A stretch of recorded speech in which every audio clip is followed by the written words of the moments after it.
Wonderful. Take a deep breath. Let it out. And continue to breathe, as we know that there is only one complete, whole, one perfect something. It's an absolute created energy. It is love and life and light and joy. It is peace and health and prosperity. And whatever that oneness is, we are manifestations of that. Just breathe that in for a minute. We are not physical beings. We are spirit beings. We are divine. And we open up to that connection that we have with everywhere, every when, everyone, and beyond the realm of thing. We know that we are connected, that we are in that energetic flow, that spirit lives us and breathes us and is us now. And so we expand beyond anything that we may have thought. And we go into yet uncharted territories of light and love and energy. This is the truth of who we are. And I know that as we come together this night to learn these amazing concepts of science of mind, we expand into greater levels of awareness and livingness. And I know that our light touches the light of others and we all become enlightened. Our joy, our happiness, our peace, and our love brings that forth all around us until it spreads around this world and we live the life that we were always meant to live. And so with great gratitude and thanksgiving, I simply release this treatment into all that spirit is, knowing that all is well, because all is God.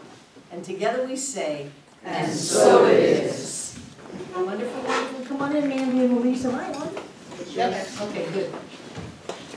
So, I wasn't here last week. Yeah, you had vacation. You made soup. I know. I'm not sure what that was about, but John was here, and what I want to know from you is, what did you learn? Spiritual mind treatment. Did you learn spiritual mind treatment? Yep. Wonderful. Are you doing spiritual mind treatment? Yes. Good. Good. Tell me what else you learned. What of all of that spiritual mind treatment, what did you learn last week? What was new? Judith. Maybe it's not new, but for me, I got like a clarification of the difference between being positive and seeking out the negative. And it just kind of tweaked me a little bit. The difference between being positive and seeking out the negative. That's a big difference. That's a very big difference. Yes. And what I was telling you yesterday about how, I was talking about this political thing and how angry I was, and then I realized that's crazy, and I erased it. Right. So it's not your fight. No. Good. Robert. That's a very universal problem, because we are all fear-driven when we start out.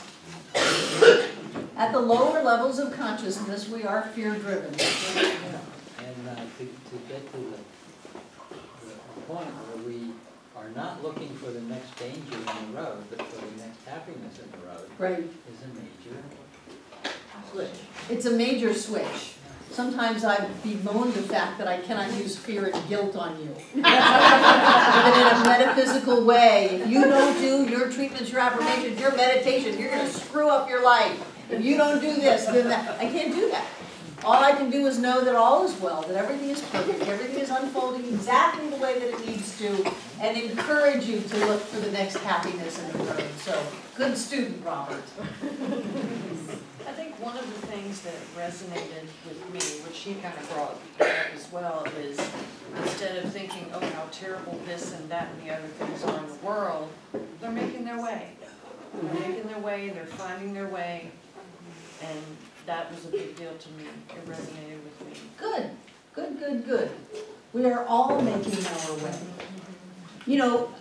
face it, people, you are the light bearers. You are the leading edge of consciousness. So don't be too surprised when people halfway around the world are not at your level. You are focused on it. You're coming to classes, you're coming to this center, you're reading, you're meditating, you're doing spiritual mind treatment, you're being mindful, looking for the next happiness instead of buying into the argument of somebody else. You are doing the work. So don't be too terribly surprised when people are not. Just love them and know that everything is unfolding as it is unfolding. Ernest says we are exactly where we are supposed to be. And the phrase is, by right of consciousness, by whatever's going on inside of us is where we are. So who else learned something? B. That I'm not creating, but that I am revealing. You're revealing, yes. It really took away that sense, am I using the right words, am I doing the right steps, I'm not good enough. It's already all that there, all stuff. you need is a peek. Right.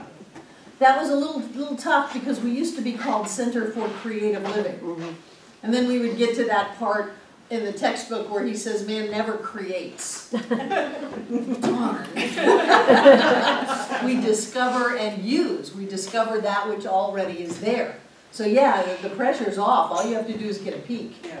And you're That good. was just really, it helps, it just took the burden off me. Good, good, I'm glad. Who else? He talked a lot about the difference between pantheism and Oh, panentheism, yeah. panentheism. I'm glad he did that. He is the wordsmith. Yeah. Yeah. Who else? So all of this wonderful knowledge does nothing if you don't use it. Are you doing spiritual mind treatment? Yes. And every day, every day, every day. I used to do it when I drove to work. You know, let yourself off the hook. If you don't have half an hour in the morning to meditate, to do your gratitude sheets, to do your treatment, you can put some of that in the car. As long as you don't close your eyes. It's a good place to do it. Or stop to write something down. You can, as long as you pull over, you're okay with that. And it's better to really give yourself some time to let go into it. But I would rather have you do it in the car than not at all. And then every so often, just let yourself go. The first step of treatment is a level of enlightenment. The second step of treatment will heal anything inside of you. And I have spent decades in therapy.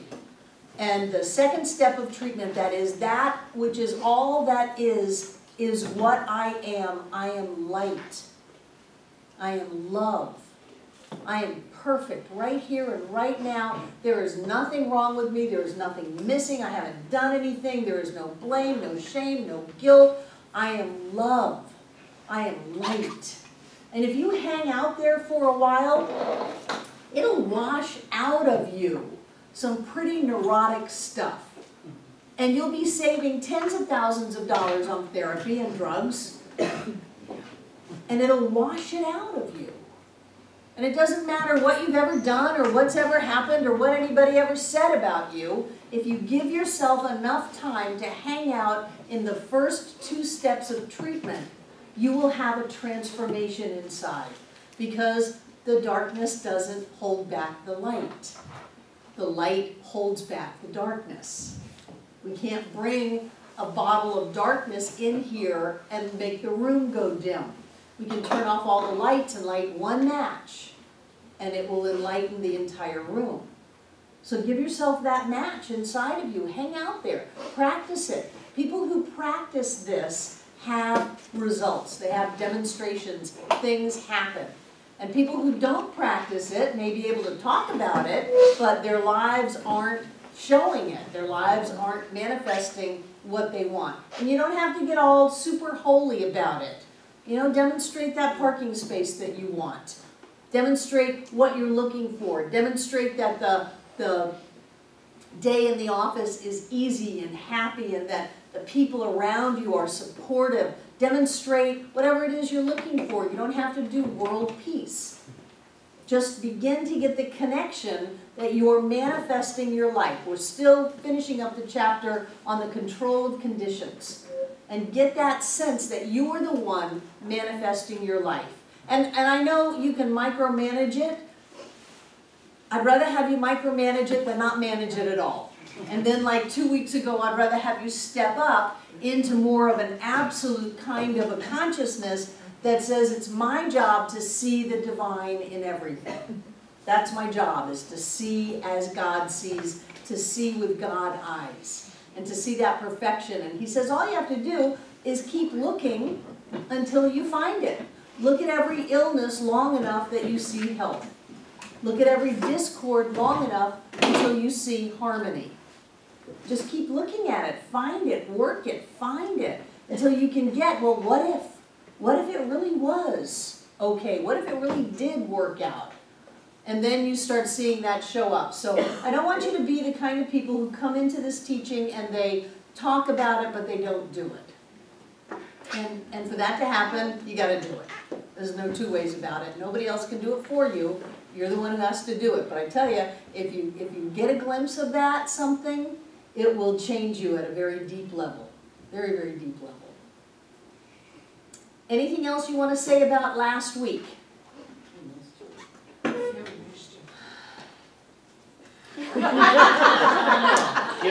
That's so seductive.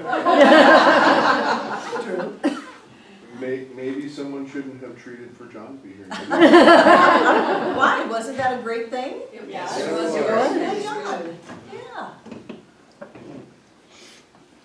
Roxanne. When you first asked us, Robert and I watched it on the video because we had to miss it. So You chose to miss last week. we chose to miss, that's right. Thank you for that correction. And first of all, I just want to say I'm really grateful for the videos, and I'm really, Judith. Oh, yeah. really grateful. Thank you so much. And they go up in such a timely fashion. Yes. So we didn't even have to wait, and when he got back from where he was, and we sat down and did it together.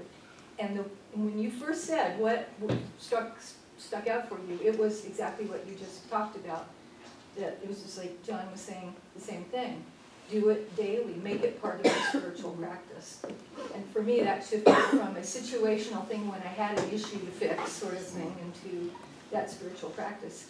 And what I'm doing is if I get to the end of the day and I'm just lying in bed, I'll just, oh, did I or did I not? Well, I'll treat right now. Sure, treat yourself to sleep. If you awaken in the middle of the night at that shaman's hour of 4 o'clock, treat. And if you stay awake until 6 or 7 o'clock in the morning, look at all the spiritual work you've done. Yeah. Okay. So anything else before we go on? As class continues, and I think we go all the way up through the 21st of December. So I think we've got 4 more weeks after this.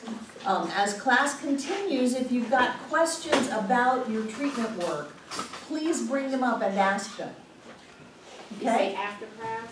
No, during class. As class continues. As class continues. If you have questions, ask questions, because people in the class are probably all having the same kind of thing. Okay? Can I ask a question? Yes. Yes, you can, Valerie. Okay. I'm curious if you can give us some examples of a treatment. I'm talking, it can be as like for a toe ache. I don't care what it is. Just Well, can give you me us something couple- real. Like I want to go out for dinner. Okay. You want to go out for dinner, so you need transportation, you want the money, you want someone to go with? I need the finances to afford my meal. Okay. So the treatment is recognition, identification,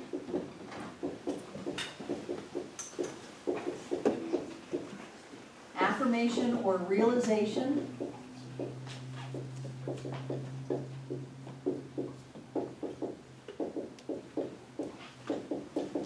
didn't you love his writing? Gratitude,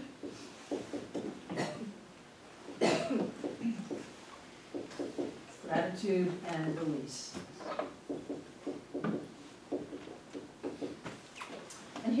acronym for it, Remembering I Am God Revealed. So as I do the treatment, I'll point to the steps, but I'm not going to do a choppy little treatment for it. So take a deep breath and let it go. And I always begin by expanding my consciousness out. And so what I know is that there's only one. It's a power, because I love power. It's a presence, because I can feel it. It is love and light and life. It is vibration and flow. It permeates, penetrates, and fills the interspaces of the universe. It is all that I can see or think about, and yet it goes beyond. It goes beyond the images of the telescopes, the nebula, the universe, beyond even concepts of universe or time and space and life as I know it. There is something, and I bring it in to me to identify my true nature as that something, that amazing presence of the divine somehow. And I don't need to understand how. Somehow, that is me. Somehow, I am all that there is. Somehow, I am lifted and loved and in that flow of life. Somehow, I am precious and important. And so I go from the part of me that I know out to those edges of the universe again to get a sense of the bigness of me. And I know that since all that I am is this amazing presence of the divine, that things like prosperity and abundance are so much bigger than anything I've ever really understood on a physical level. And it's in my genes, it's in my DNA, it's in the vibrational essence that brought me into form on planet Earth. I am created out of abundance that is so big that it just blows my mind. And so I open up to that and hang out with that for a while. That I am loved, I am supported, I am lifted, I am rich beyond my wildest dreams. I was made out of it. I don't have to go get it. It is what I am. It is my nature. And then I move to the third part, the affirmation or the realization. Well, of course I can go out to dinner. Of course I have plenty of money to enjoy the fine things of life. Of course I can order whatever I want on the menu. I can invite my friends and pay for the whole table. I know that I have all that I need to do whatever it is I want to do. I know that life pours itself into me. And right here I know that it pours itself into me in many ways, and one of those ways is money. So I feel the $100 bills in my hand. I see the big checks with lots and lots of zeros. I know that I have people that actually manage my money. Money comes into me through the mailbox. Money comes into me through people's hands. Money comes into me from all kinds of different ways. I am so supported by life because I am that life. I am that richness. And so I enjoy it, and I think about the wonderful food, the wonderful things to drink, the wonderful conversation, how I feel with cloth napkins and crystalware. I do so love someone being a server to me, bringing me whatever I want, whenever I want it. And I do my spiritual work by expanding my ability to enjoy this life. And in doing that, I open up and lift everyone around me. And so I feel that presence of spirit filling me, supporting me, giving to me. And I accept it. I take it. I say, yes, this is my divine birthright. This is what I am created out of. It is my true nature to always have more than enough. And I move into gratitude. I'm so grateful to be able to go out to dinner. I'm so grateful to be able to order anything I want. I'm so grateful for all the money that shows up in my life. I'm so grateful to have such wonderful people to go out with. I'm so grateful to have the finer things in life. I am blessed. And then I just let this treatment go because I have resolved it in mind. I have done the mental work that needed to be done. I smelled it and tasted it and felt it. I loved it. I was grateful for it. I accepted it. And now I just turn it over. I just let it go into the universe, set it into law, and just watch how it shows up into my life. It's so good to be alive. It's so good to be rich. It's so good to do what I want to do. And so it is. Yes.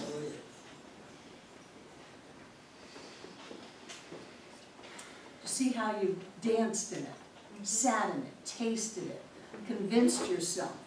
You moved into that place that says, this is already here. I don't have to go work for it. I don't have to go find it. This is it. This is it. What, the ray of sun gets supported, but not me? Come on. You know, the weed outside gets supported, but not me? That's crazy talk. Of course I'm supported by all of life because I am all of life.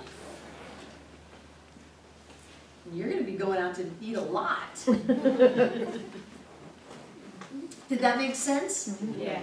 Now that kind of thing you don't want to do in the car. Spend some time. You know, if you're stressed out at work, go into the bathroom. People will leave you alone. Go into the bathroom, shut the door, and do a treatment. And when you go back out, you'll go back out to a different work situation. People will have changed, circumstances would have shifted, and all of that to come into alignment with the shift in vibration that you did. And it doesn't have to sound like me, it doesn't have to sound like somebody in a book, it can be your own words. It can be your absolute own words. And then just watch it show up. Most people are afraid to go there. There's an interesting psychological dynamic that most people are afraid to acknowledge what they want because they don't want to have to deal with, at this moment, not having it. And so rather than do treatment work to create what they want, they will pretend like they don't want it and find a way to leave a place like this. There's a myriad ways to leave this place. But when you get that you can have what you want, and even though it hasn't shown up yet, that doesn't matter because it exists at some level in mind. Remember, you can't have a desire without having the fulfillment of that desire, or else the universe would be out of whack. So think about it. Everything that you could possibly want is already here. And it's not far away. It's right here saying, Shirley, Shirley, Shirley, Shirley, here. You know, what you are seeking is seeking you, that kind of thing.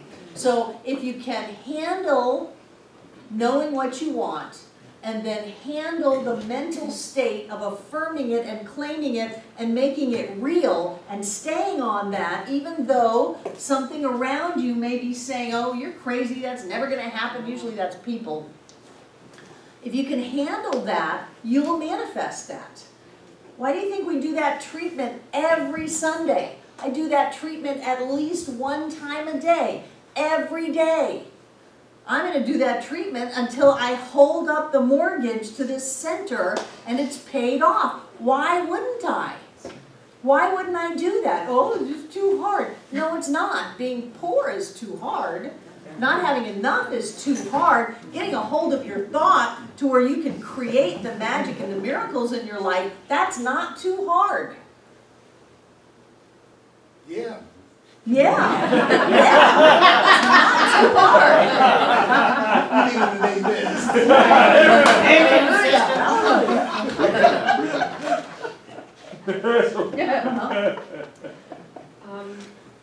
I'm treating a friend who had cancer. Tumors were removed, and the doctor is telling them that although they were removed, they will come back. And that's all I had to hear. I said, okay, I'm going to be treating this guy. Did the person ask you to treat for them? No. Well, you may be meddling. That's one part of it. That's one part of it. So, for me to say, I know that this person is healthy, is that normal? As long as you don't have a preconceived idea of how that health is going to manifest. People have a right to be sick and people have a right to die. It's not the truth, it's not the highest truth of them. But we've all done it. We've all limited our experience and our expression. I would look at myself and wonder, what is my need to save them? Or call them up, say, hey, can I treat for you? Okay, so that should be done? Oh, absolutely.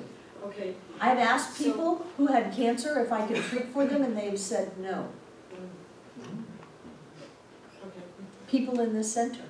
I'm not sure they were conscious of what they were saying, but there was some part of them that did not want their process shifted by treatment. Okay, I get that. There's a part I don't remember if it was Holmes or Trower who said, but someone said, if you're treating for someone who's ill, you treat until they're well. Mm-hmm. If you treat and they're not well the next day, you treat the next day, and you just keep doing it, everything, until they are well. In another part, I read about That's Ernest. treating. Yeah, all you need is one treatment.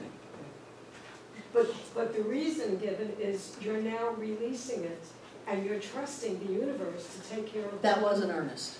Ernest had nothing about releasing it and trusting the universe. He said you treat once, one perfect, absolutely, fully realized treatment is all you need. But sometimes it takes every day to get there. He said treat until you demonstrate it. This isn't airy-fairy pretend stuff. This shows up on an x-ray. This shows up in a biopsy. This shows up in your bank account. This shows up. And that it's our job to control the conditions and the manifestations of our lives. But what I would, since you brought it up, what I would ask you to look at is your very first statement, someone is sick. When you're treating for someone who is sick. Ernest calls that malpractice. Disease has no person, place, or thing in my life. It doesn't exist. So take that word out of your vocabulary. I'm knowing vibrant health for someone. I'm knowing true health for this person. Great. Then your job is to know health, period. Every time you think of them. Doesn't matter what the doctor said. It doesn't matter what the things were that they cut out of their body. All you know is that there is absolute health. So-and-so, oh, he's so healthy. So-and-so, oh yeah, he's just so healthy. Oh, body's so healthy.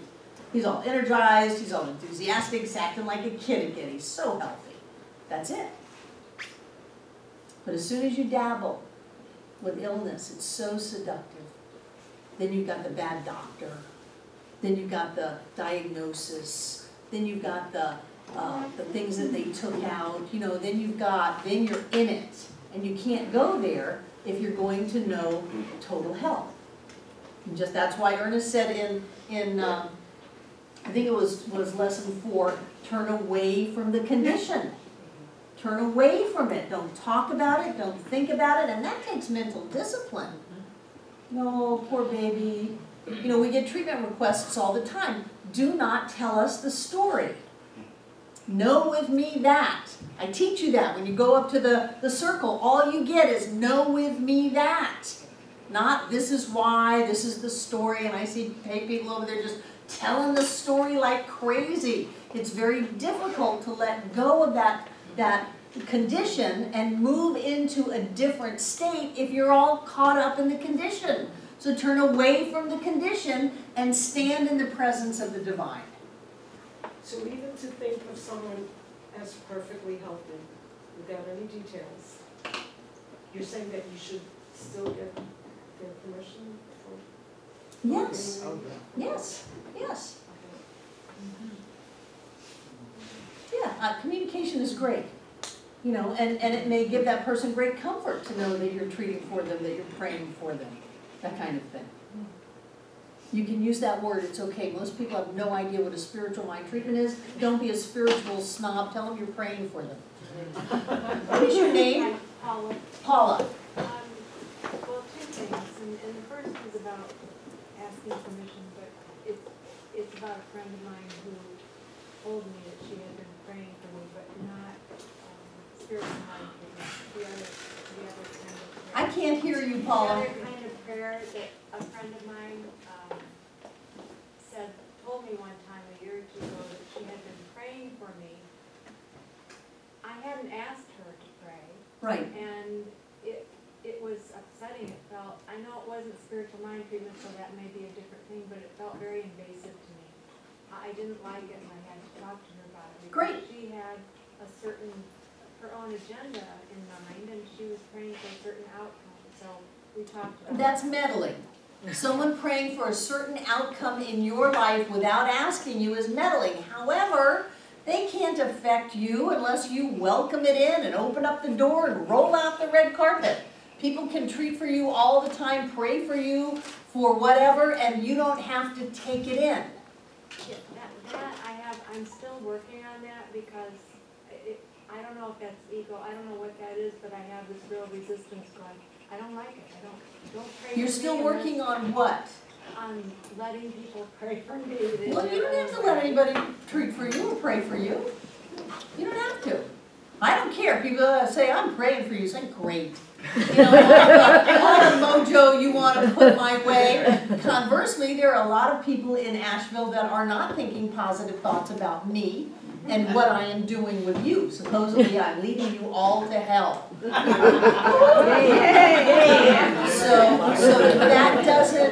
that doesn't affect me because I don't let it in. If I gave a rip, that's clean. If I gave a rip about what other people thought about me, if I let my sense of who I am be contingent upon their idea of me, I would care what they said. I don't care. I don't care. People can think, oh, Barbara, I'm going to treat that you've got this giant center.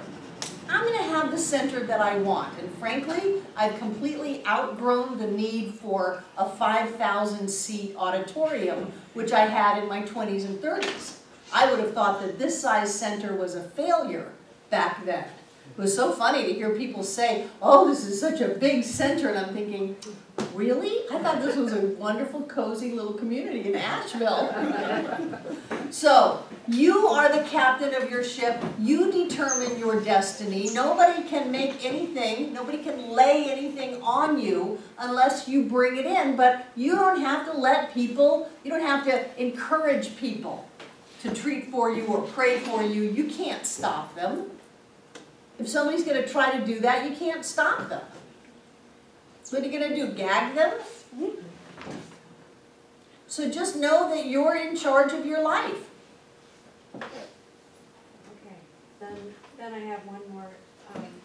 When you're talking about treating for health, wholeness, so did we say at one point, did you talk about in previous classes that you talked about in general, but not the specifics. So now I'm hearing you say, these are my words, but to have my own agenda, like treating for someone to have a certain outcome if they have a certain illness or a certain health situation, then what if wholeness or, I can't think of the other word. Were you here 2 weeks ago?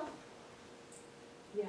Okay, that's what we were talking about. We were talking about the difference between treating at the level of creating specific conditions or treating at more of an absolute level where you just know that all is well. That my body is the divine body of spirit and it knows what to do and everything is fine, and no matter what is going on, I'm not going to let go of that, but I'm not going to say, and the biopsy comes back clear, or, and this lump is gone. However, I got to tell you, I do that. I dropped a big piece of lumber on my foot last week, and while I was sitting there feeling like, oh God, I broke my foot. I got my breath, I picked the lumber off my foot, I looked at my foot, and sure enough I had a white sock on and there was a big red mark. And I said, oh no, now it's bleeding. Oh. So I hobbled inside and I pulled my sock off and realized it was the red mark on the paint on the lumber. It was that pressboard stuff, and it sock and I pulled my sock off and I said, okay, I'm not doing that. I'm not having a broken foot. Everything is fine. My foot is fine. It's perfectly healthy right here and right now. And I was clear as a bell. That was the last thing I thought about it. I stopped that bruising, cutting, breaking, whatever. I do that, so I can't stand up here and just be all super lofty and say, I'm only going to know that that which is perfect manifestation of spirit is revealed. The spider webs. Because I specify. I do that.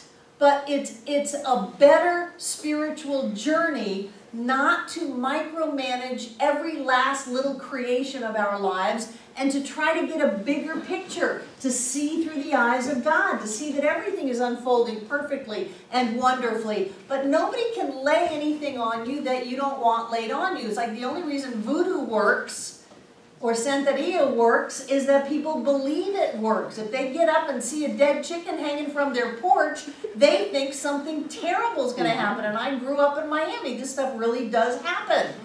And if you believe that, then you're going to have the experience of that. Same way with placebos. If you believe that something is going to help you, then you're going to have the demonstration of that. And some people say, well, maybe all this spiritual mind treatment stuff is just the placebo effect. I don't care. If it works. Then I would have to say, what law is being enacted by the belief that the placebo is healing you? The spiritual law of the universe is being set in motion by an idea that says the placebo is going to heal you, and you have a demonstration. It's still science of mind. True. Scientifically, or scientific-ish, the placebo effect only has a short time duration. So everything that I've done, one of my friends who's very, particular with this, said, but it's gone past that, inordinately so. So placebo effect is not relevant.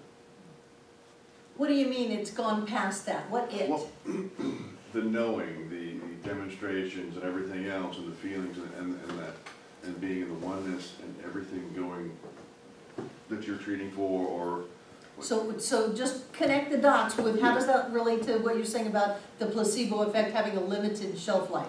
well, in general, a placebo pill would have a limited time duration for the placebo Oh, you would effect. need another placebo. Right. Okay, I got it. Well, these things has gone on with me. It's all in your head. You know. It's not in your head, forgive me.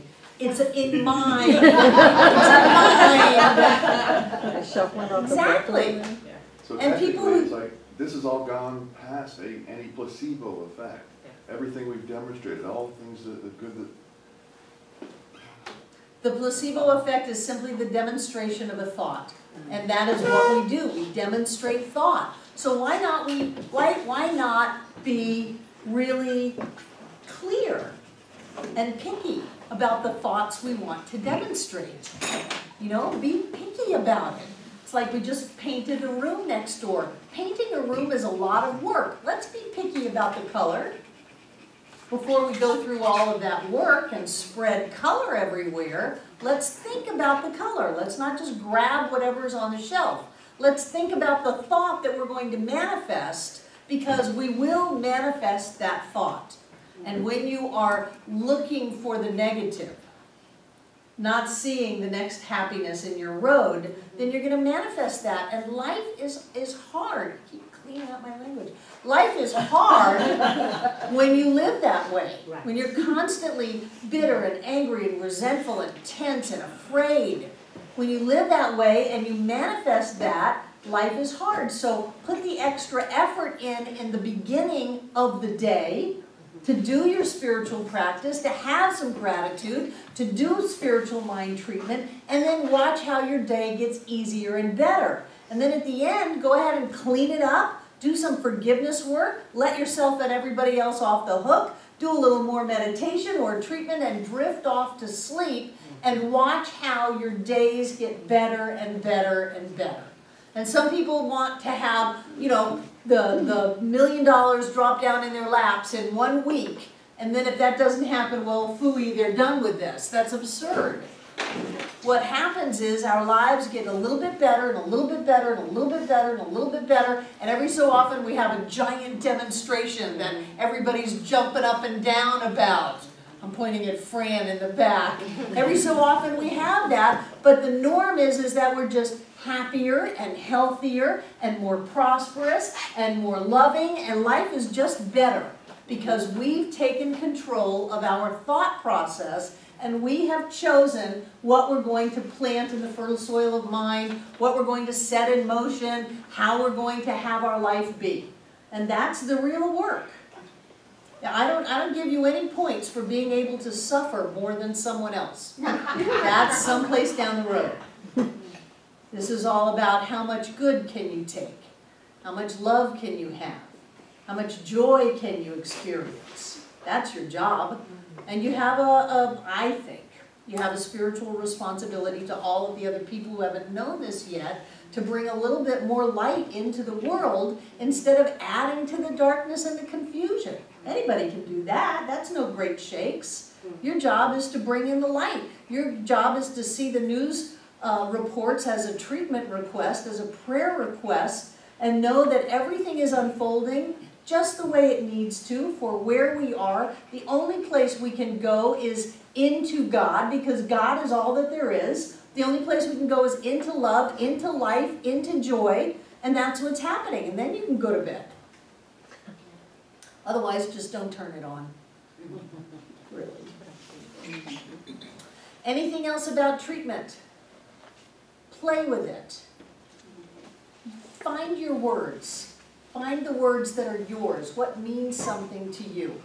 I remember when I was on food stamps, welfare, and giving plasma twice a week for money to feed my 3-year-old child, that the idea of prosperity was so far away from me, I had no idea what that word meant.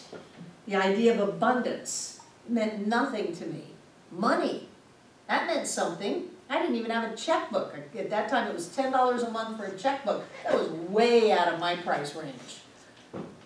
That was too far away. What I would affirm and feel, and I still can feel money in my hands, I love it. I've gone from feeling 1s to 5s to 10s to 20s. I feel hundreds now. I love $100 bills. I love the new ones with the stripe. People say, oh, Big Brother's marking them. I don't care. Watch me. Follow me around with all my $100 bills. I don't care. But I had to get something that worked for me instead of something that worked for somebody else. Somebody else may be able to demonstrate abundance and prosperity. I got to demonstrate money, cash. And that worked for me. So feel your way through this process as you explore treatment. What are your words? What are your visualizations? What are your smells and tastes? And what opens up your heart? You know, what does that? Notice with Valerie that we went to linens and fine china and someone serving her and wonderful flavors and good friends and all of that. You want to just go there and make it real and then watch it collapse into form or pop out into your life. Okay? Yep. Good. I want to share some parts in this book with you that I love. In the control of conditions, before we leave that chapter and move into the perfect whole.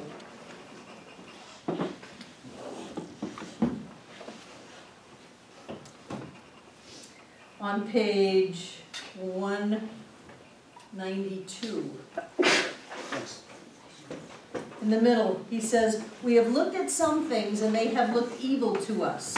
We must look at them until they look good. We have looked at someone and he has looked sick to us. We must look at him until he looks well. We have seen discord. We must see harmony. And that's that journey of looking at something with God's eyes. How would God see that? Is God going to see a problem? Or is God going to see that everything is light and love and joy and everything is just fine? That's our job to see that way. And then on page 196, one of my favorite quotes at the very bottom, to desert the truth in the hour of need is to prove that we do not know the truth. To desert the truth in the hour of need is to prove that we do not know the truth. Why is that so? What does that mean? Why would we not desert the truth in the hour of need? Makes perfect sense to me. I have an hour of need. This isn't working. I'm going to jump into the problem. That was sarcastic. Y'all going, really? I can't, for whatever reason, the words aren't coming together for me to directly answer your question, but I'll tell you, today was one of those days when it seemed like it was an uphill walk, I'll put it that way. And I said to Sue at one point, because she could see I was a little on the crabby-ish side, and I said, you know, but I just got to keep going back. I sang every song I ever wrote, put on some Amy Steinberg. I just kept going back to it because anybody can fall down when the going gets tough, which is my other favorite song. The going gets tough, tough gets going. What else is there to do if you going to make it work? You know, it's... If you're going to make it work, there is nothing else to do. There's nothing else to do. Yeah. You got to do that. Right.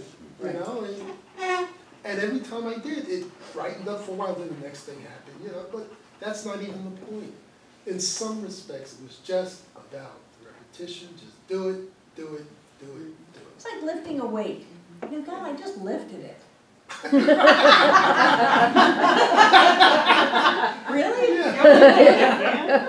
I just did it once, where's my bicep? I know. Ernest says the best time to work is when things are falling apart.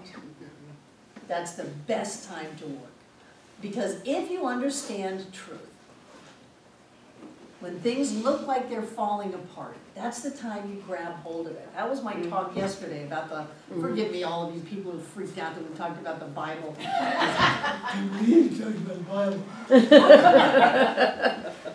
That's when you get your stone of truth. And that's when you hurl it with all of your might into the middle of your problem, and you don't back down and you don't give in, because you're right, anybody can fall down.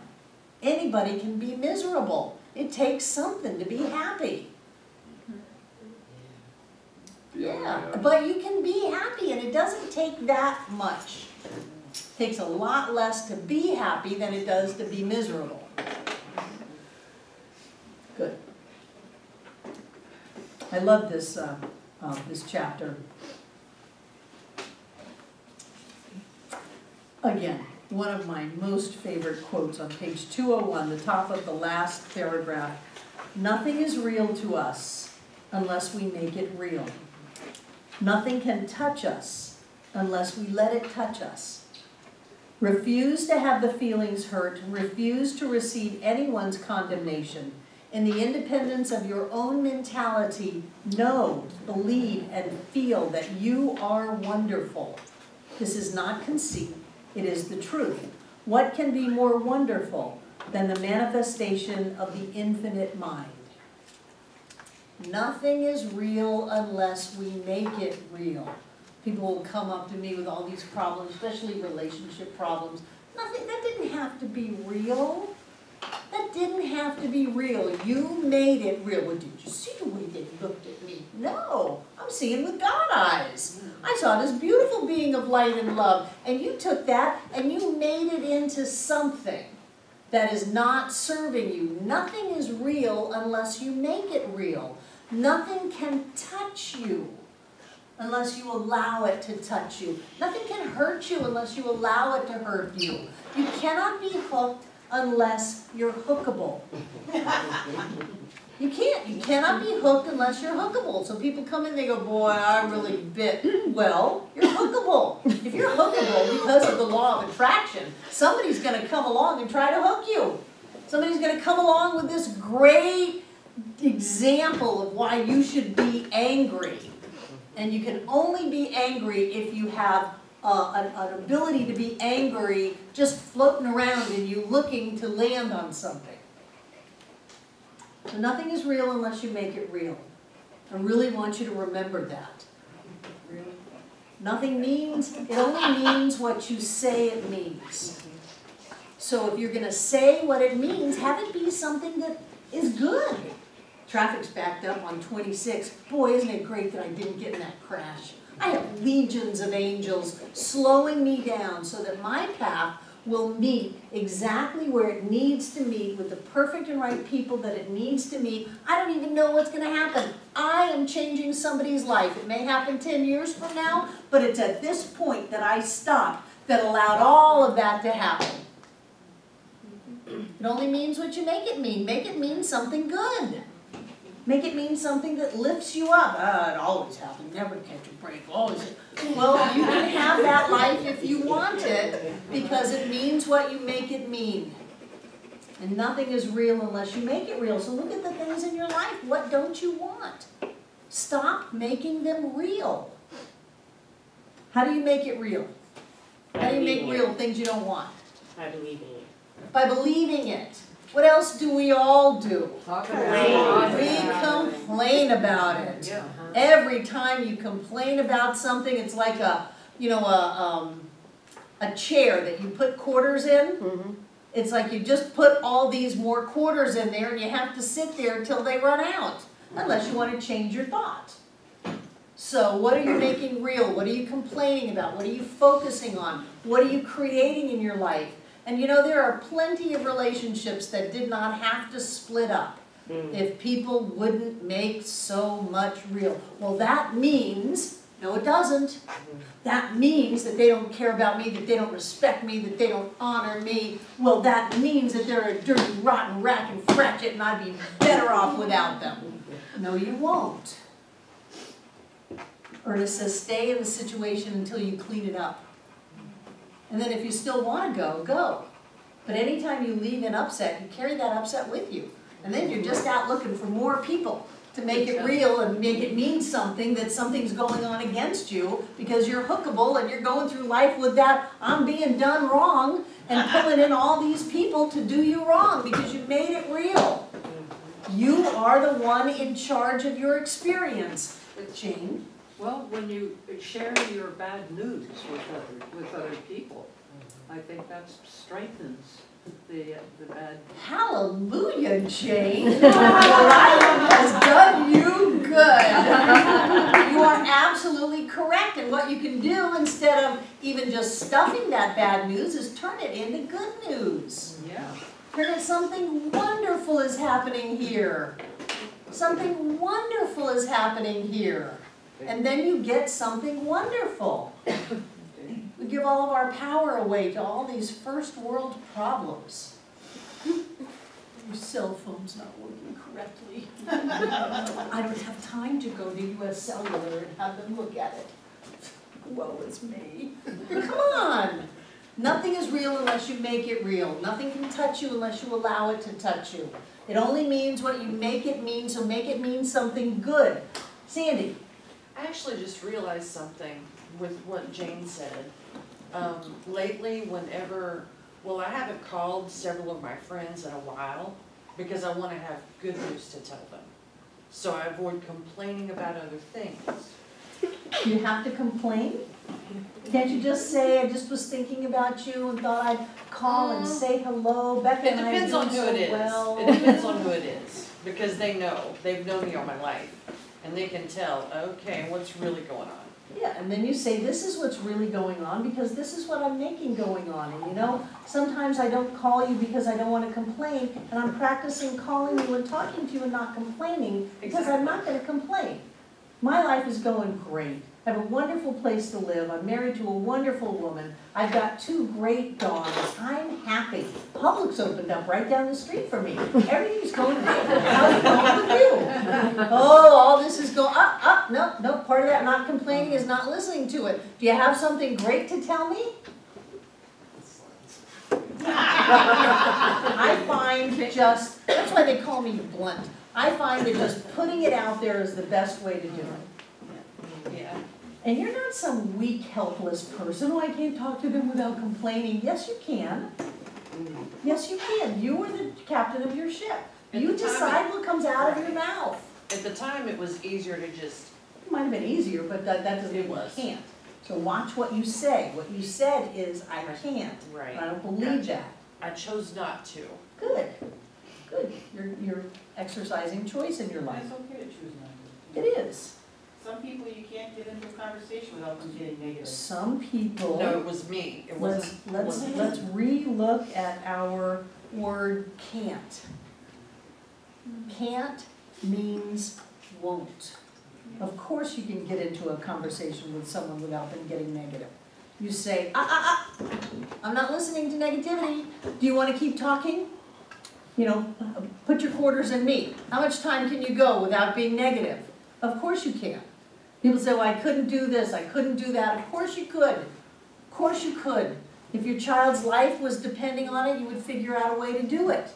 Well, I couldn't get there on time. Of course you could. You chose not to. So take a little power back. Take a little responsibility for it. You know, I chose to have that cup of coffee and wait in line in Starbucks rather than keep my agreement to be there on time. I would admire that. Rather than I can't. I just couldn't make it on time. You know, it's the weather. Oh. B. It just brings up, there was a person I knew who was very negative. Then I moved down here and they finally called me maybe a month ago. Found out where I lived and started talking. And the negativity started. And then finally when that stopped, asked me, well, how are you doing? And I said, I'm wonderful. And I went on and on and on. Do you know that in 2 minutes, all of a sudden he said, oh, well, okay, goodbye. Yeah, probably. And I will never hear from that No, person because they don't want to hear it. That's not a vibrational match. But it used to be. It's amazing. It used to be, or that person wouldn't have been a friend of yours. Yes, it was. So look at how you've grown. Yeah, Yeah. it's mind-boggling. Yeah, I'll I used to prove put that up with later. it. Some people bless us by coming and some by leaving. Oh, wait a minute, Jane and then Drew. Oh, yeah, so I went up to Providence for Thanksgiving at my brother's, and it was bloody hell is what I felt like. And so I got back, and when I got back, I thought, thank God I've survived this, here I am. And so then I thought to myself, oh, what the heck, I'm just gonna phone my sister-in-law and thank her for the lovely Thanksgiving dinner. Mm-hmm. And it was just contrary to every terrible feeling I felt.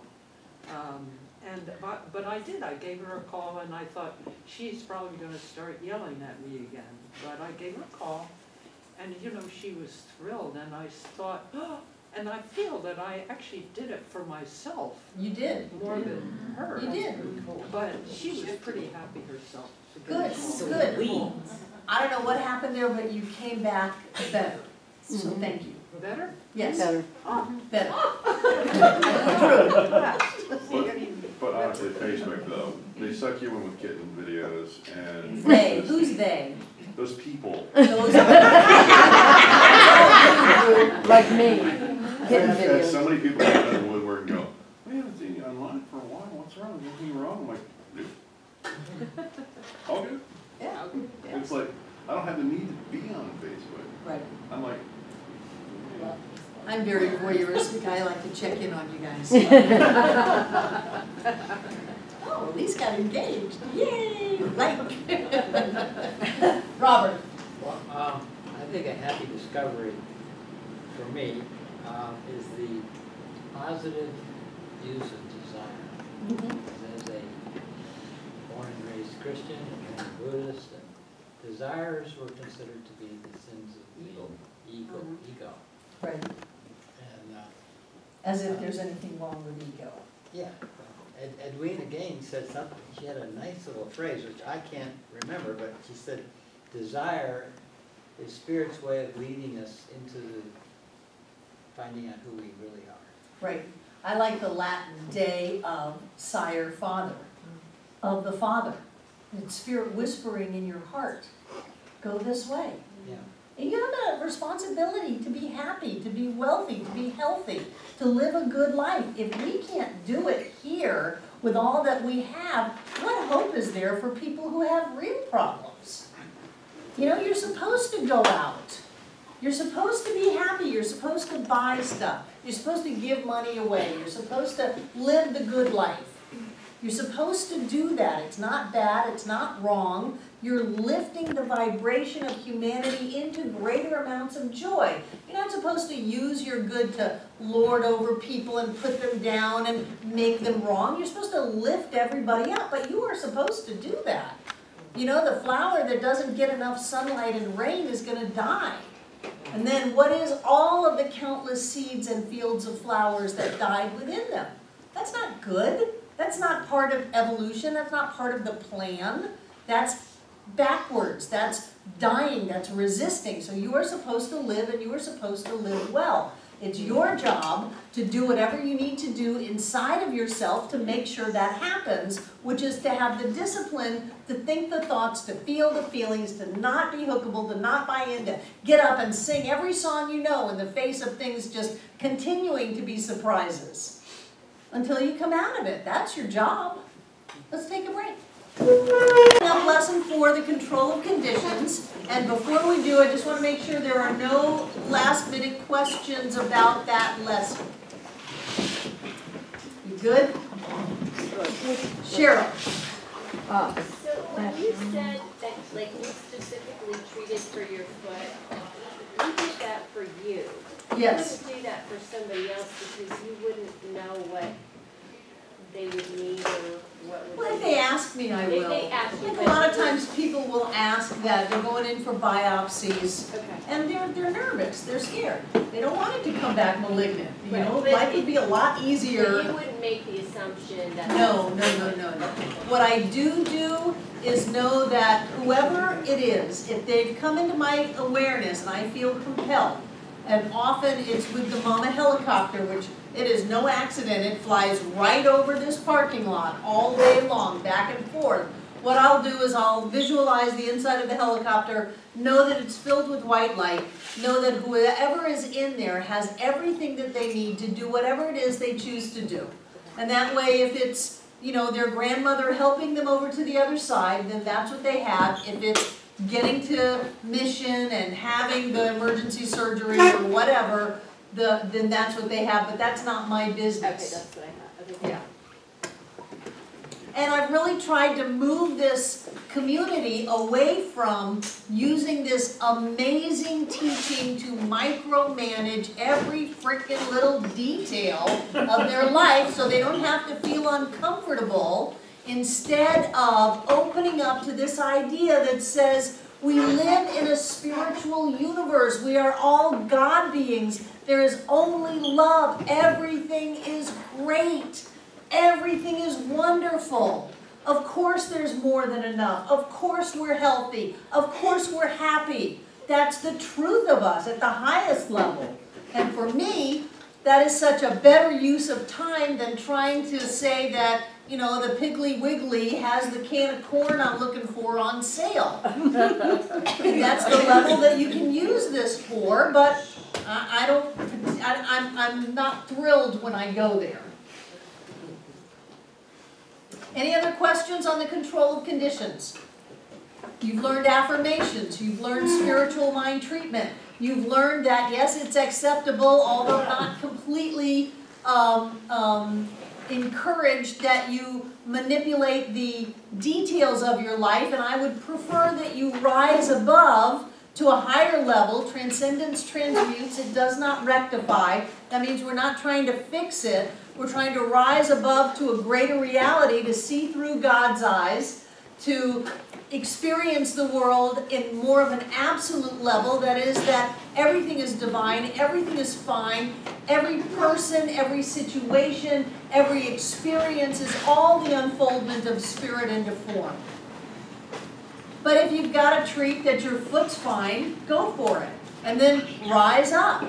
If you've got a treat that the check doesn't bounce, or however you would word that, you know, do that and then rise up into how loved you are and supported you are and uplifted you are. And there's nothing that you've got to be held back for or punished for. There's nothing to be ashamed of. We are light beings. Does that make sense? Yes. Great. Anything else? I love the control of conditions. That's one of our statement of principles. We believe in the control of conditions through the power of this mind. I just don't want us to stay there. Because a lot of people think that's all we're interested in. Oh, that Center for Spiritual Living, all they care about is money. So if you need money, go there. Barbara and John will teach you how to have money, and then you can go. No, that's the only reason we teach so much about money is because people use money to hold themselves back. And if you're using money to hold yourself back from being who you've come here to be, it would be a good idea to learn how to demonstrate money so that you can go on to be who you've come here to be. And I found that money is very much required in our culture. Okay?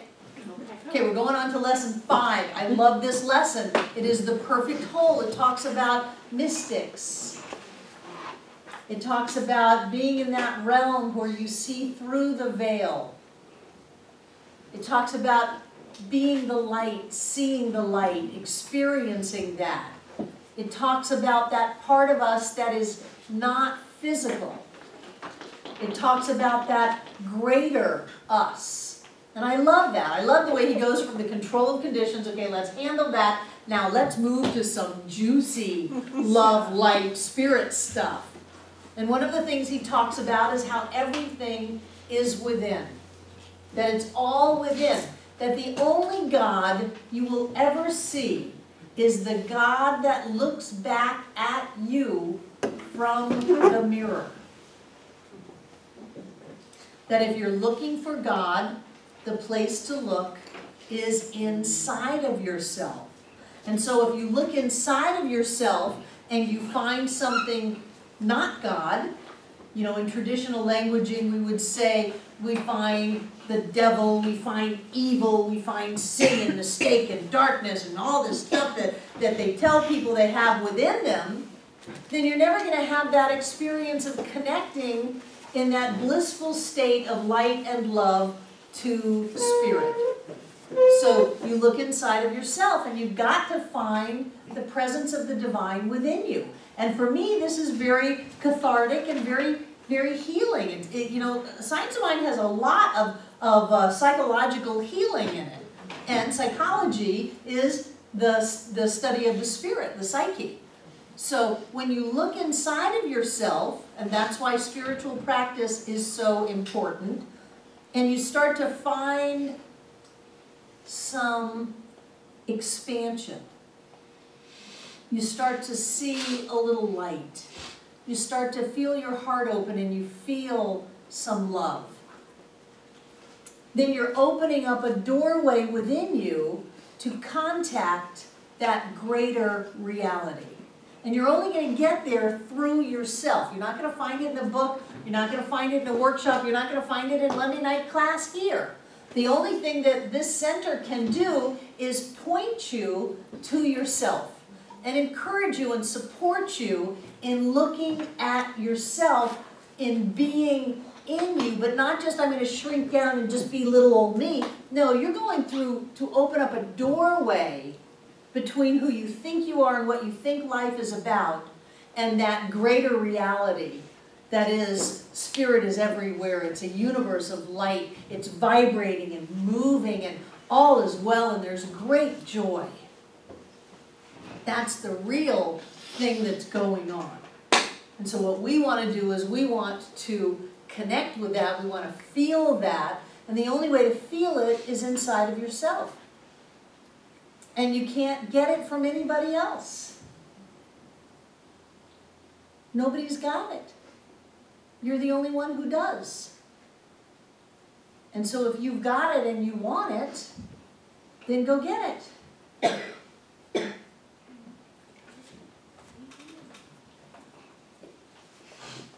The answer to every question is within you. So if you have a question, get quiet and open up to the answer. But to do that, you have to stop thinking that the answer to the question is in somebody else that you think is smarter than you, someone that you think has more than you, that kind of thing. The solution to every problem is within you. So you open up to it. You feel it, you experience it, you let it come out. That's why I said the law of attraction really doesn't work. You're not attracting anything to you, you're letting something come out through you to manifest into your life. You are the doorway to all that is. And so you open up that door, and as the energy of spirit moves through you into greater levels of expression in your life, then that clears you out, kind of like that hose in the muddy bucket.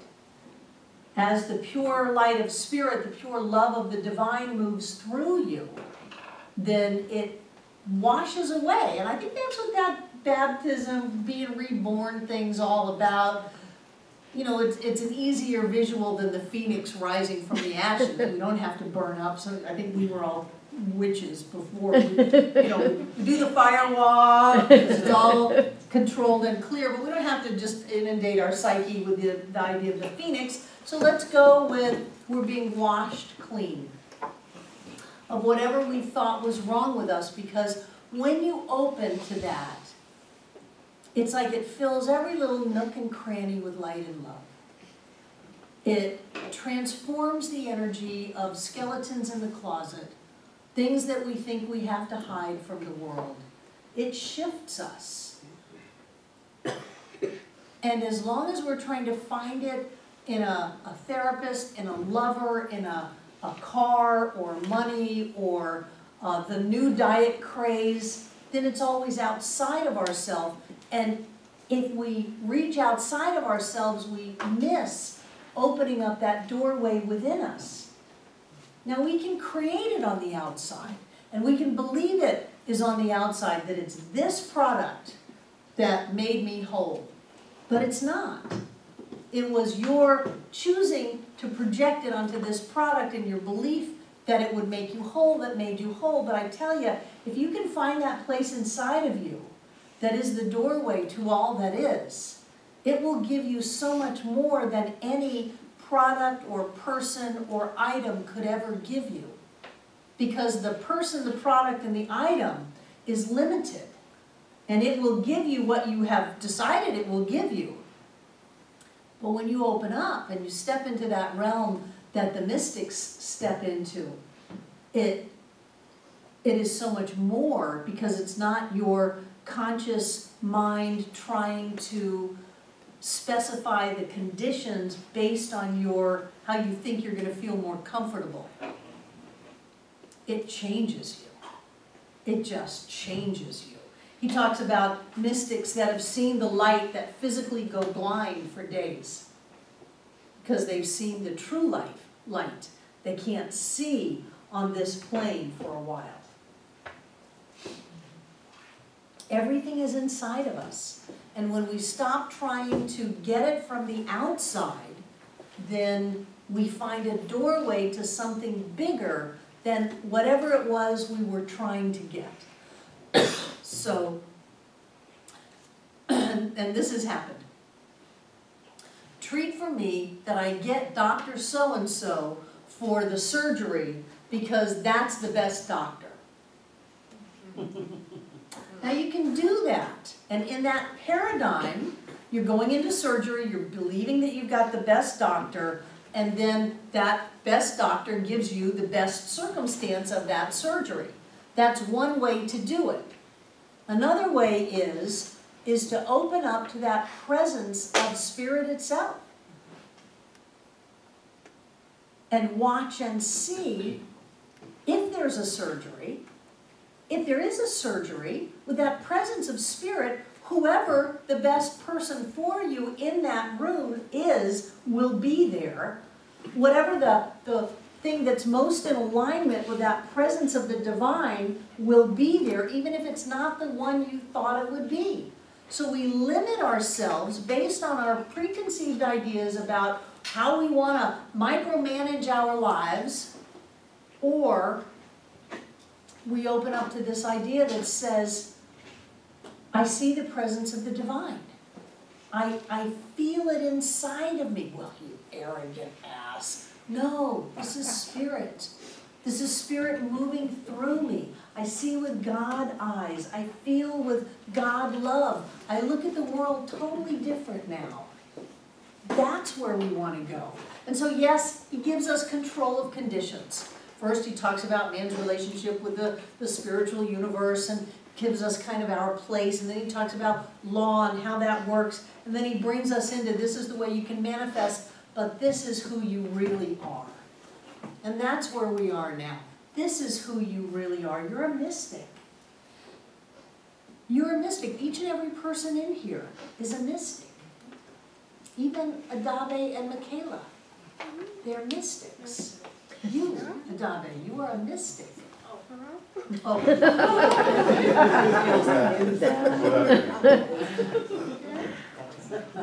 So rather than grasping on the outside, we want to turn within. And for me, maybe you guys are a little more advanced than I ever was, but for me that takes practice. To turn within, I've got to stop turning without. And as soon as I open my eyes, I'm turning without. I'm looking, oh, the coffee cream needs to be put away, and oh my God, it's 8:30 already. Where has the time gone? I gotta get up and get. I've turned without. I've started dealing at the level of effect. And for me to turn within, I have to have my eyes closed. And so I have to schedule time every day to close my eyes, to turn away from the conditions of the world. Not that they're bad, but they're a distraction when I'm wanting to focus within. That's why we encourage you to meditate. Not so that, and don't play a guided meditation. You really can handle silence. You don't have to have a candle flickering to focus on. You want to close your eyes. You want to hear the inner rhythm of the universe. You want to see the inner light. You want to feel that love of the divine. And for me, the only way I can really do that is to focus inside of me. And then somehow, and you know, I'm not trying to get too wooey-wooey, but for me, somehow the doorway opens. And so I go from trying to figure the problem out. Well, Ernest says the solution to every problem's within. The answer to every question is within. Okay, our creek bank is washing downstream. The last bid I got from the engineer was $100,000 to fix the creek bank. He's wrong. Pardon me? He's wrong.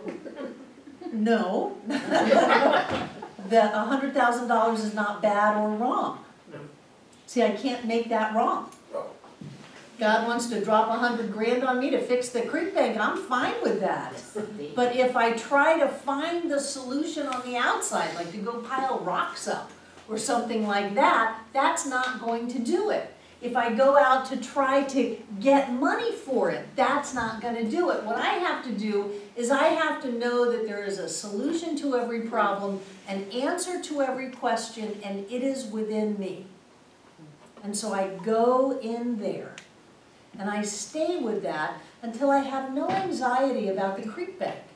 Until whenever it comes into my awareness, I can simply know that it's perfect, whole, and complete in every way, and how is none of my business. It is not my problem. It is already done at some level in mind. And that's where I stay. And I cannot let myself be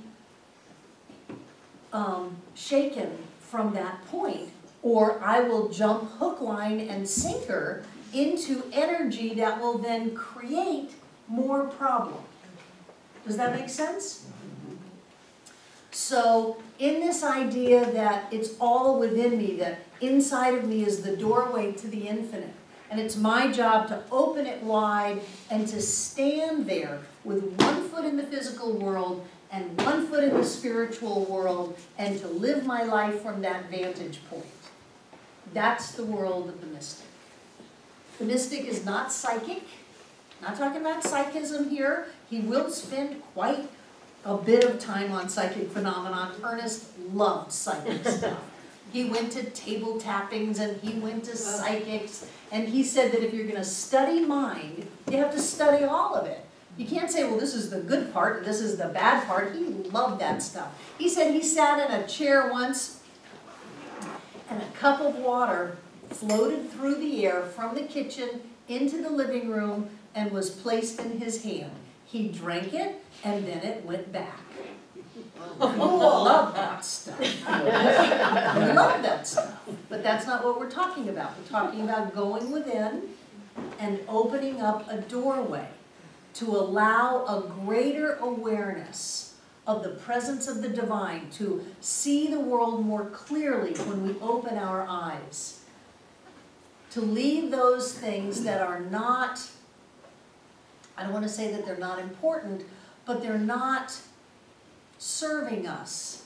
Like, what good does it do to focus on something like the creek bank as it is right now, when I know it's whole and complete and healed and healthy and all is well? What good does it do for me to walk out there and go, holy moly?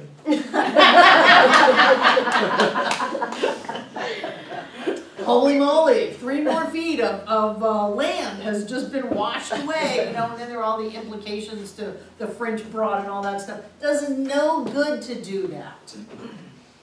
And people say, well, what, you're just going to sit in your living room and feel how blissed out spirit is? Yes. Yes, and that will impact the creek bank.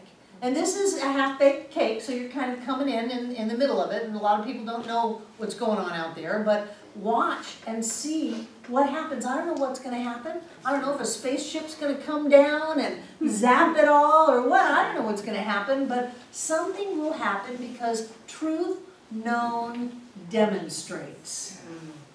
Demonstrates my understanding that our entire grounds are safe and healthy and happy and all is well, from the apple trees to the upper parking lot. We've got a historic landmark oak tree up here registered with the United States Forestry Department.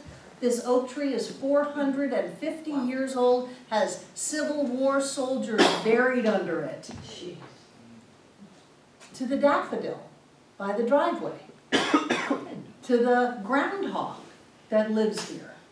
You know, everything on our property is wonderful, it's healthy, it's solid, it's safe, it's stable, because that's what we are. And so that awareness brings that into form. And we'll just watch and see what happens with the creek. Every answer is within you. And the converse of that is there are no answers outside of you. Every solution is within you. There's no solution outside of you. Nobody has your answer or your solution. I don't care how good of a salesperson they are. It is not in essential oils. It is not in a certain body technique. It is not in a new diet. You may enjoy essential oils. God knows I have a drawer of them. I love them. I love body work. I love eating new things in new and interesting ways. I love that. But that's not my answer. That's not my solution. That is the outpicturing of the awareness within me. Does that make sense? Because we're getting a little wooey-wooey here. And this is really where Ernest wanted us to go. He did not want us to stop at manifesting money, and even though he was a big proponent of physical healings, because people were dying, he didn't want us to stop there. He wanted us to go farther. He says that heaven is within you. Heaven is within you. Even the book. What? Even the Bible said that. Even the Bible said that. You are so smart, Michaela. Jesus said that if you think heaven is in the sky, then lo, the birds of the sky will get there before you. If you think heaven is in the sea, then lo, the fish of the sea will get there before you. Heaven is neither in the sky, nor in the sea, nor on the earth. Heaven is within you. It's within you. So if you're looking for heaven, look inside of you. If you're looking for love, where do you look? Inside of you. Nobody can give you your love. You are not going around with an empty love bucket saying, gimme, gimme, gimme, gimme. gimme, gimme, gimme. I mean, that was my teens. Give me some love, baby, give me some love, give me some love. Except my bucket had holes in it, so as soon as they gave me some love, it drained out. I had to find out that I had love inside of myself, and then, once you find the love inside of you, what happens? It's everywhere. It's everywhere. And people go, oh, I just love you. Well, of course you do, because I love myself, because I found out that love is inside of me. That's the way it works. Wealth is inside of you. Even if you have money, you'll never be wealthy unless you find it inside of you. It was so important to me when I was in my early 20s and I was studying this, that I would walk the docks of the Fort Lauderdale Marina. And I would talk to the people. I really had the good clothes for it. I had cut off jeans, flip-flops, and a tank top. I was young, I was tan, I was cute, I fit right in. And I would talk to people and I would find that experience of wealth. And then I would go to the Galleria Mall and I would put on what I thought were rich people's clothes.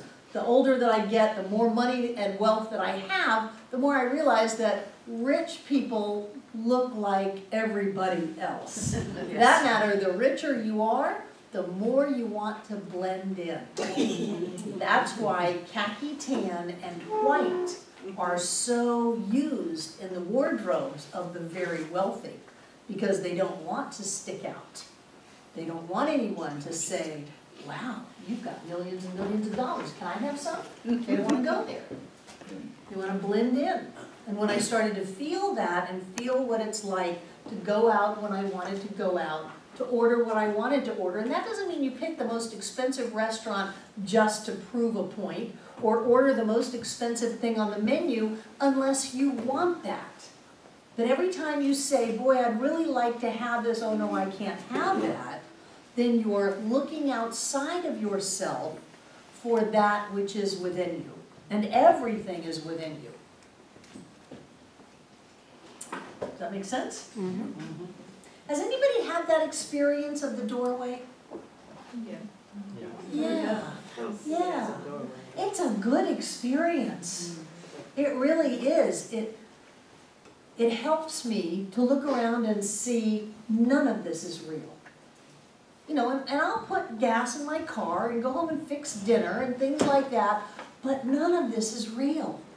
This is all very much an illusion. This is all very much a dream state, or the tiniest point of manifestation in a much greater reality.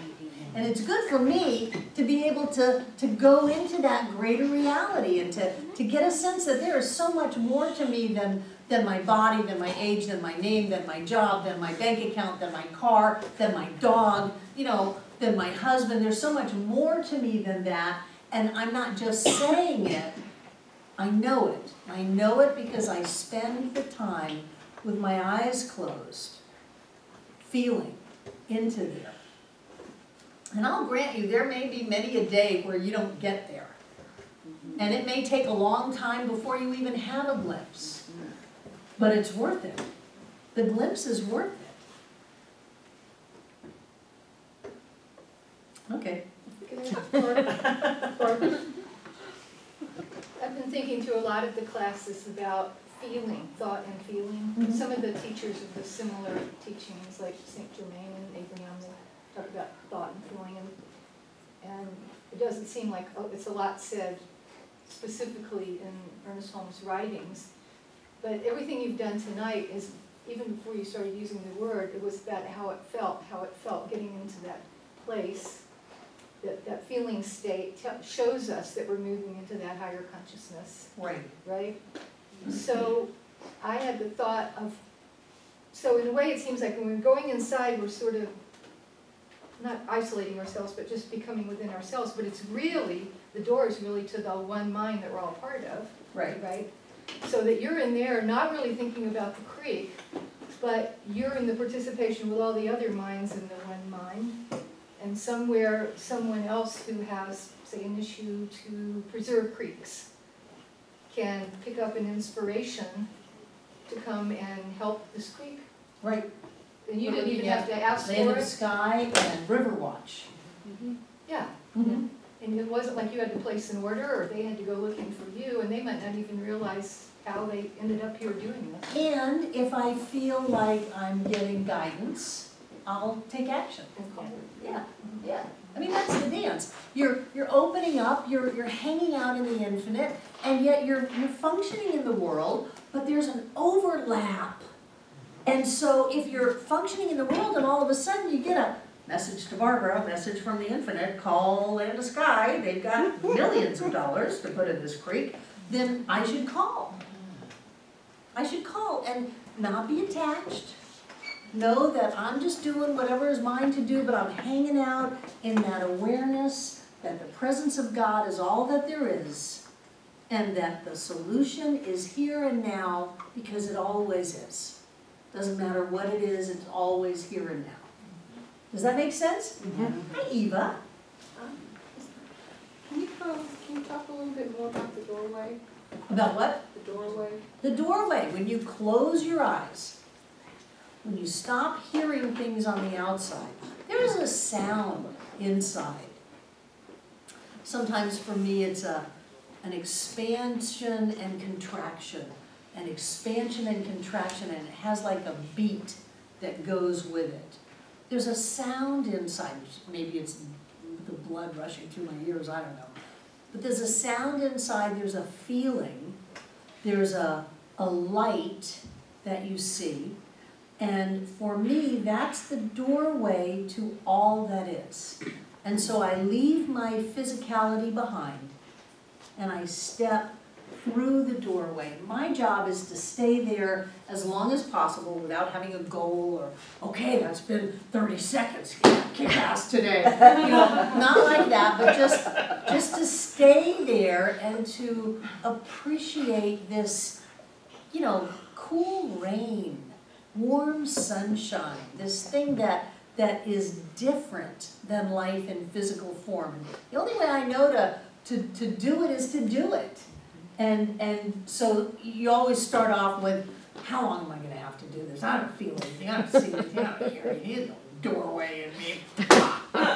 You start out like that, and then after a while, you kind of settle into it. Well, there may not be a doorway, but you know, it's nice, and this is my spiritual practice, and Barbara says I should do it, so I'm going to do it. And then you get a glimpse. You know, they talk about it as grabbing a piece of the tiger's tail. And all you need is a piece. All you need is a little bit. You don't have to ride the tiger. You just need a piece. You just need a glimpse. You just need to touch it. But to do that, you've got to do the work to put yourself in there, and then everything is different, Eva. You come back and everything looks the same, but nothing is the same. And that is the world of the mystic. World of what? The mystic. Mystic. Does that make sense? Good, because I'm talking about things with words that you cannot talk about with words. Joe. Is what you're talking about similar to what you've mentioned before, how sometimes lovers see a light in each other's eyes? Oh, yeah. Same Yeah. thing? When you're with something that you absolutely love, you let down all of your defenses. You lose yourself. I remember when Matthew was born, I stared at that kid for 3 solid days. Didn't matter whether he was awake or asleep, I just was lost in him. And what was lost was my sense of self. And lovers do the same thing. When you meld into each other, you lose yourself. That's why one reason I'm such a big fan of orgasms. That is the point in which you lose yourself. There is nothing, there is no me, you, here, there, for somehow we were designed to have that moment of ecstasy where we are just, Ram Dass, be here now, period, end of story. And then the mystics say, well, the spiritual orgasm, the spiritual bliss, the spiritual experience is so far beyond the physical. I haven't experienced that yet, you know, but I'm open to it. Perhaps one day on stage.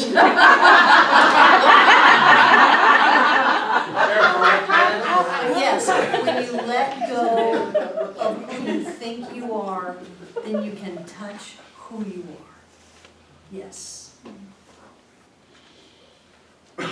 But who you are is them and who they are is you. It's Neither one of you are there. It's all an illusion. Who you are is just spirit in that moment of love. There's only love. Then Yes. you let go, and there is no me and you, there is just love. Yes.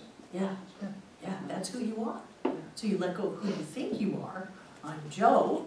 No, you're love, because there's only love. And the other person is also only love. And it's, you know those infinity mirrors? Mm-hmm. It's like that. You know, But they don't even have to be there going with both you. ways. You can lose yourself in love for them, and they don't even have to be on that same plane. Do you ever just love a child who's just being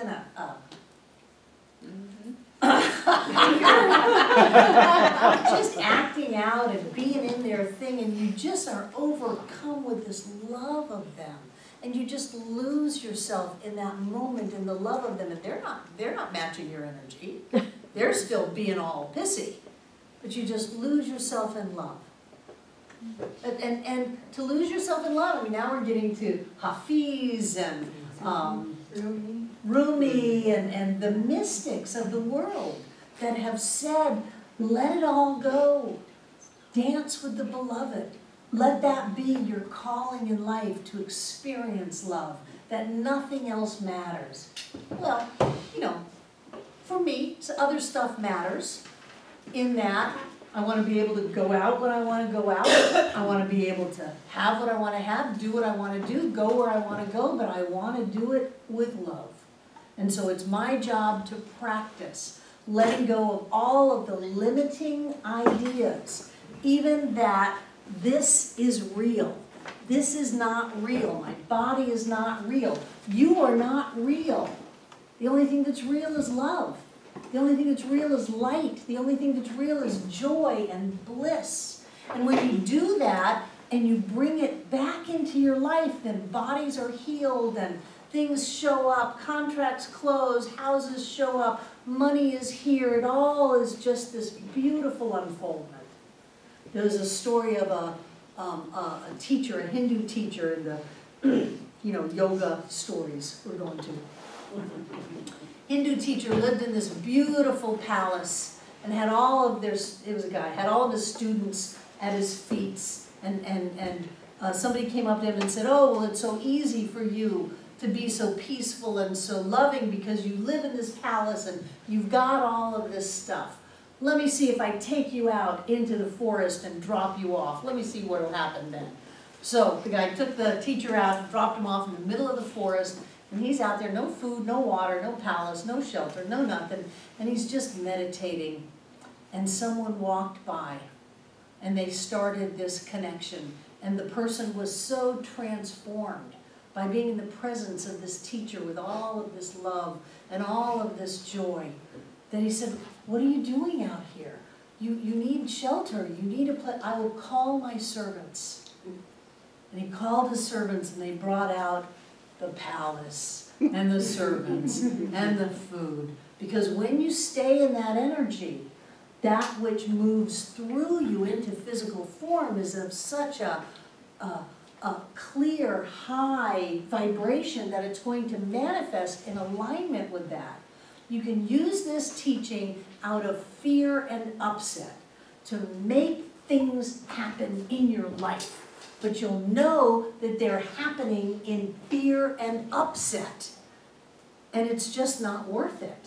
I mean, maybe in an emergency, if you've got a flat tire and you're skidding, careening on the side of the road or something, to know, I'm safe, do it really with intensity and bring your physical experience back into safety. But as a general daily practice, you want to go to the love, you want to go to the joy, you want to go to the light, you want to spend time going there and getting to know that you. Because this is not you. who you are is amazing. It's just amazing. It's so beautiful, so wonderful, so perfect, so glorious, so magnificent. And so many people go through life and they don't have a clue. So what I want to encourage you to do is to get to know the real you. And to do that, you have to spend time. You gotta close your eyes, shut your mouth. Take a little time. Go through the thoughts that are anxious and not happy about this, and then go through the experience where, okay, you've surrendered to it, you're just gonna do it for a while and it's okay, and then you'll get a glimpse. And that changes everything, just changes everything. Nothing is ever the same. Anything else? Amen. That's what this teaching is about. You know, the to me, by me, through me, as me. I've had the spiritual leader, not the current one, a previous spiritual leader saying that the only level that this teaching will take you to is by me. To me, by me, through me, as me. Good God, they had no idea what the teaching was. If we're staying at by me, we're missing the boat. We've got to go to through me, and then every so often it will be as me. And then everything shows up. It's the weirdest thing. Then you've got more than enough money and everything's working out great. You got, you know, just this aura around you, goes out before you, you leave a little bit behind, flowers perk up in your presence, all that stuff, because you've stepped beyond the veil. Good. Anything else? I'm done.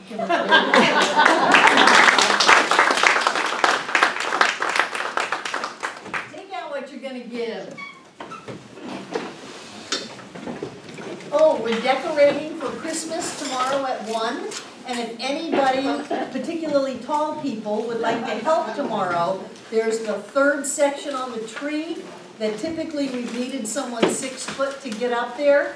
And also I'd like to get the boxes out of the mechanical room. It'll take all of 5 minutes and bring them into the sanctuary, so we can have to do that tomorrow. What time tomorrow? 1 o'clock. Christmas decorating. We got a 12-foot tree. It's beautiful. We've got white doves and gold things, and the wreath gets done. It's really very fun. I'll put on the Mannheim steamroller. What? You don't know Mannheim steamroller? You're kidding. Really? Wow. You? I did all the Christmas. I did all the Christmas music. Very rocky, very intense. You have. You just What? don't know the Ramstein. Yeah, It's a group. What? Ramstein? The band? I have no idea who Rammstein is. Mannheim steamroller. Roller. Okay. They've been around for Mannheim years. steamroller. I can bring you some of their albums. So, take what you're going to give. Just for a moment, step to the other side of the veil. It's huge. It's light. It's so full, always overflowing. It is love, it is health, it is wholeness of all kinds. And as we give this gift tonight, we bring that whole energy with the giving. And I know that it cannot be contained, so it fills up the room, pouring forth from each of us, coming from our true self. All the way from the floor to the ceiling and all between the walls. The energy in this room is rich and blessed. I know that as we give, the natural law of the universe is to take that gift, multiply it, and bring it back to us. But it also takes that sense of wholeness and completion.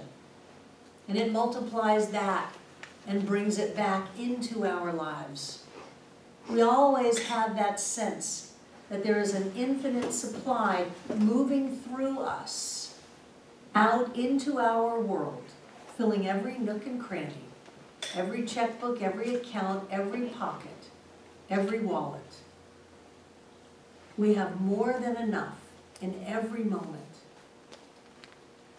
And in that fullness, we give this gift tonight, knowing that our very presence comes together to make this center all that it was ever meant to be. It is a place of peace, a beacon of light, a tower of strength, and a fountain of wisdom that touches the lives of all who call it home. And so it is.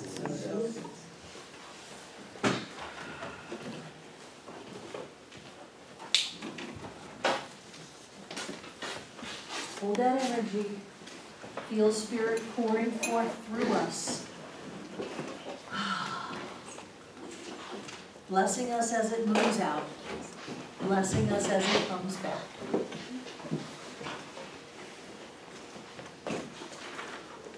We are commanding the creative flow of all of life. We command it with our love. We command it with our joy.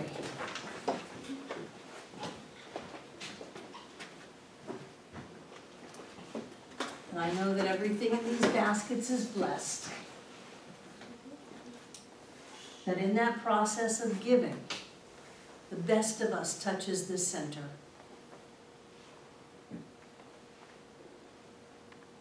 Just feel it. So that everyone who thinks about this center, everyone who watches the video, everyone who steps foot in these doors is transformed by that energy that we are. They're home. They're loved, they're whole. All is well. They are healed. And I know that that energy touches every one of us here tonight. Everyone who's ever come and everyone yet to be. And so it is. So it is. I love you guys. Have a wonderful